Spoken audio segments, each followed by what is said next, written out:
Tandaan, ang taong mahirap ay hindi ang taong walang pera, kundi ang taong walang pangarap. Ang imposible ay isang salita lamang sa diksyonaryo ng mga mangmang. Hindi mahalaga kung sino ka noon, ang mahalaga ay kung sino ka ngayon. Ang paghihirap ay bahagi ng buhay.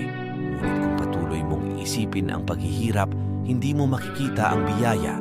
Ang pag-asa ay hindi pagtitiwala sa ating kakayahan, kundi ang pagtitiwala natin sa kakayahan ng Diyos.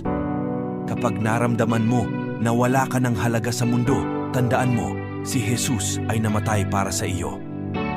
Ang tunay na pagmamahal ay hindi nagtatapos sa pagbibigay, kundi sa pagbibigay, ngunit walang inaasahang kapalit. Ang pagkakaiba-iba ng tao ay isang regalo. Ito ay nagpapakita na ang bawat isa sa atin ay may espesyal na misyon sa mundong ito. Sa bawat pagsubok, mayroong katumbas